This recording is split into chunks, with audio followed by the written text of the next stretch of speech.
संघाई सहयोग संगठन SCO summit में भारत के रक्षा मंत्री राजनाथ सिंह का संयुक्त बयान पर हस्ताक्षर न करना बड़ा राजनीतिक कदम साबित हुआ है। इस फैसले ने संगठन के भीतर गहरे मतभेदों को उजागर कर दिया है। साथ ही चीन की नेतृत्व क्षमता को गहरा नुकसान पहुंचा है। वहीं बीजिंग और इस्लामाबाद की तैयार की गई रणनीतिक साजिश को भारत ने नाकाम कर दिया। दरअसल रक्षा मंत्री राजनाथ सिंह इस समय चीन के किंगदाओ में एससीओ रक्षा मंत्रियों की बैठक में भाग ले रहे हैं, जहां रूस, पाकिस्तान और चीन जैसे सदस्य देशों के प्रतिनिधि क्षेत्रीय और अंतर्राष्ट्रीय सुरक्षा पर चर्चा कर रहे थे। यह एससीओ के इतिहास में पहली बार हुआ है कि रक्षा मंत्रियों की बैठक बिना संयुक्त बयान के समाप्त हो गई, जो इस संगठन में आमतौर पर एक सामान्य प्रक्रिया है। भारत का यह विरोध एक सामान्य प्रक्रिया का विरोध नहीं है, बल्कि यह एक रणनीतिक कदम था।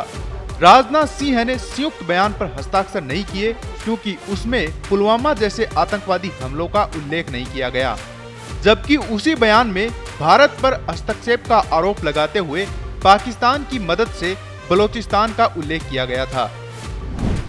It is imperative that those who sponsor, nurture and utilize terrorism for their narrow and selfish ends must bear the consequences.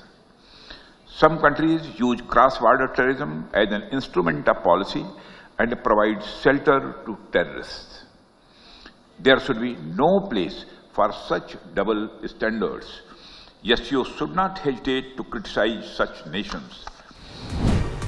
Bharat के खुफिया सूत्रों के अनुसार चीन और पाकिस्तान ने एससीओ का उपयोग भारत को कूटनीतिक रूप से घेरने के लिए किया था, जहां उनका उद्देश्य बलोचिस्तान में अस्थिरता को भारत से जोड़कर वैश्विक ध्यान पाकिस्तान की आतंकवादी गतिविधियों से हटाना था। लेकिन भारत ने आतंकवाद के खिलाफ अपनी मजबूत स्थिति को बनाए रखते हुए इस प्रयास को विफल कर दिया। भारत ने एससीओ के अन्य सदस्य देशों को पाकिस्तान द्वारा आतंकवाद को बढ़ावा देने के सबूत भी दिए, जिसमें पाकिस्तान के कब्जे वाले कश्मीर में आतंकवादी शिविरों और पाकिस्तान की आतंकवादी समूहों को शरण देने के पुख्ता प्रमाण शामिल थे। लेकिन चीन ने इन सबूतों को नजरअंदाज कर पाकिस्तान को एक जिम्मेदार साझेदार के रूप में पेश करने की कोशिश की। बता दें कि भारत का यह कदम केवल एक कूटनीतिक विरोध नहीं, बल्कि इसने पाकिस्तान और चीन की संयुक्त रणनीति को गहरा धक्का लगा है। वहीं भारत की राष्ट्रीय सुरक्षा और आतंकवाद के खिलाफ स्थिति को मजबूती मिली है। ऐसे में अब एससीओ की विश्वसनीयता पर सवाल उठने लगे हैं, जहां पहली बार संगठन में कोई साझा आवाज नहीं बन पाई।